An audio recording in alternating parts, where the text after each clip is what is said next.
to have here on the Goldstein on Gelt Show Art Koff, who I found because he wrote an article on MarketWatch called Why You Should Consider Retiring Abroad. And of course, there are so many people who listen to the show who are considering or have retired abroad. In fact, Art founded the website retiredbrains.com over 10 years ago, which helps a lot of retirees. So, Art, real pleasure to have you here.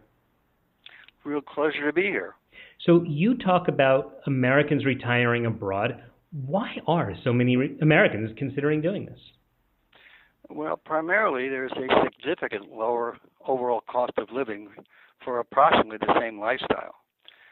This includes a lower cost for housing and health care, and often results up to a 50% savings compared to living in the United States. Also, there's access to quality, inexpensive health care. Healthcare in the U.S. has become outrageously expensive, and in many other countries, you can get excellent health care for significantly less. And lastly, lifestyle. Most retirement destinations offer a slower, more traditional, and often more relaxed lifestyle.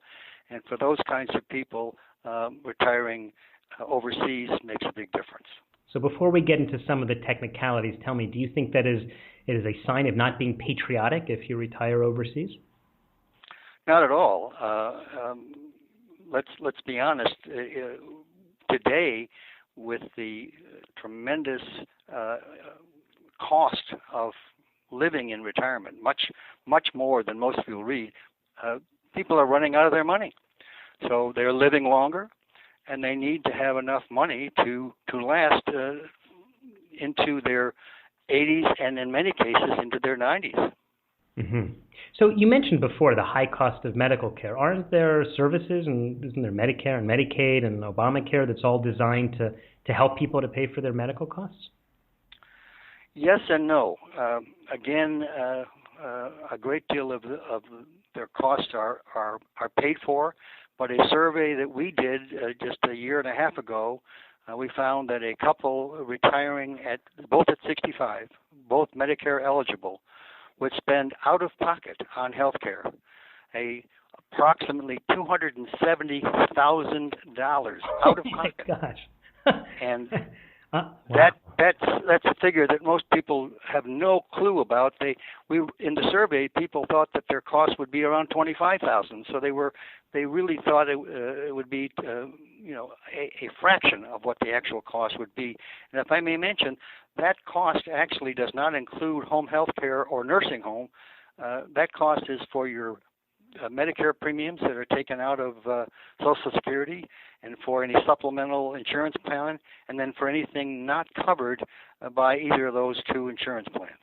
So what you're saying is that there are basic health care expenses which may be covered by their basic insurances, but when they want other things like someone in the house to help them out, they have to pay for that out of pocket.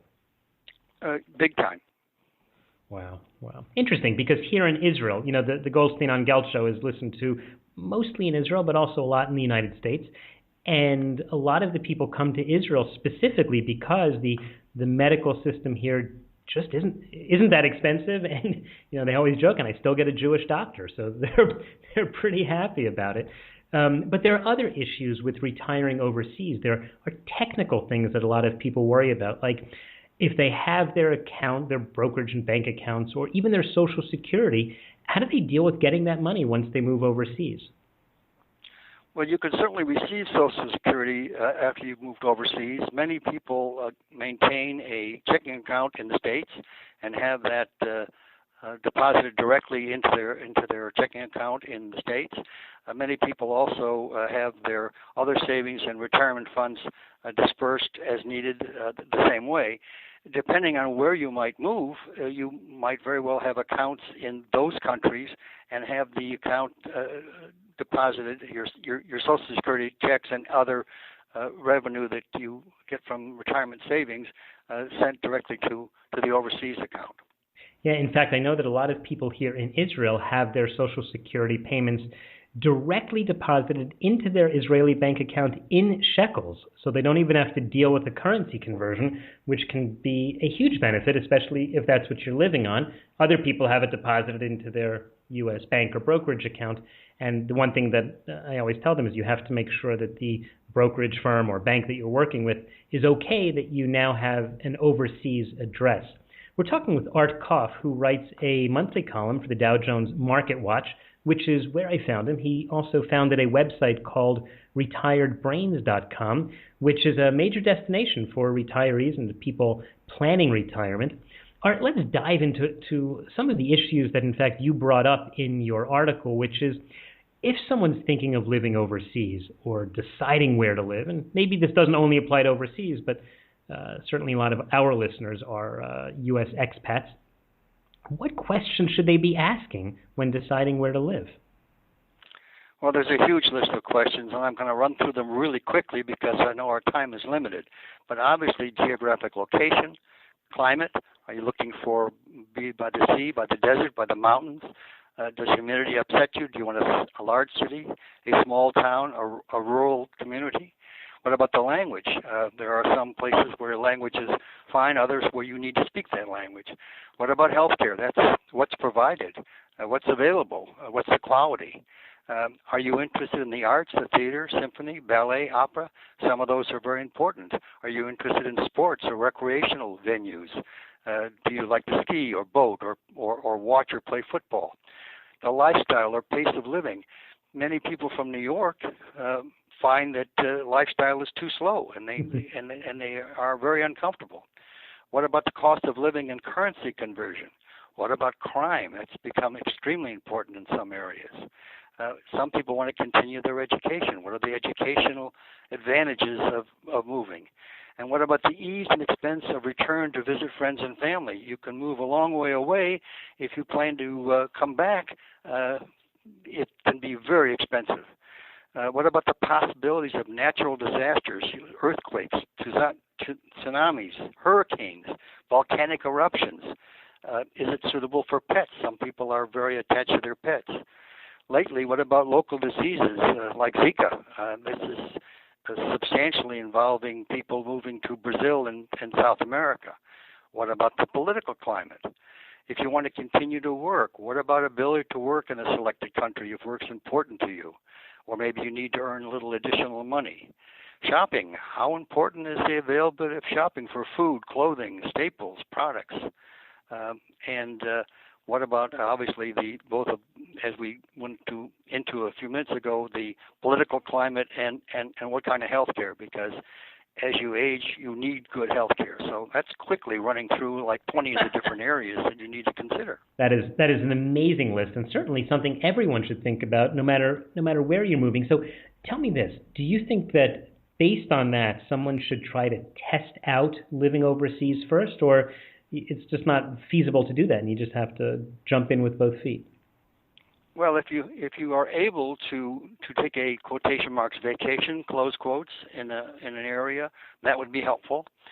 If you're able actually to stay for a while and rent a place and see whether the lifestyle fits your needs and all of the other things I just mentioned seem to fall into what you like for the next 10, 20, or maybe even 30 years, again, you need to remember that as you get older, because I'm 80, as you get older, things change. Your physical abilities are a lot different, and so you must plan for some deterioration of your physical abilities wherever you happen to move. So in line with the question about testing it out where you go, is it better when someone moves to try to right away buy a property where they'll live, or should they try to rent in order to determine if they're comfortable in that town? They definitely should try to rent, and one of the problems lately as far as buying is concerned is there are a lot of scams. So depending on where you're moving, you really need to make sure that you're not getting scammed and end up buying something which in the long run will not work. Oh, man. Well, there are scams still in America, so it's not that it only happens overseas, but that is great advice. Art, we are just about out of time, but in the last few seconds, tell us, how can people learn more, follow you, and follow your work? Well, they can go to retiredbrains.com. If, in fact, they would like a copy of some of the things I just said, or even a copy of the article that I wrote for MarketWatch, if they click on Contact Us, I will be happy then to email this information to them. Or they can also go, when they go to Retired Brains, to Senior Living Resources. Senior Living Resources is at the top of the site. If they click on that, it will take them to an area where they can actually get to the information on retiring abroad and other areas for retirement. Okay. Art Koff from MarketWatch and from Retired Brains, thanks so much for your time. My great pleasure. You've been listening to the Goldstein on Gelt Show with money maven Doug Goldstein. Doug's weekly radio show is heard around the world, but if you miss it, you can download the podcast at www.goldsteinongelt.com. The Goldstein on Gelt Show gives you up-to-date financial ideas so you can get on the path to financial freedom. If you'd like your questions answered on the air or off, send Doug an email to doug@profile-financial.com. It's your money for your future, so join Doug every week to build your wealth on the Goldstein on Gelt Show.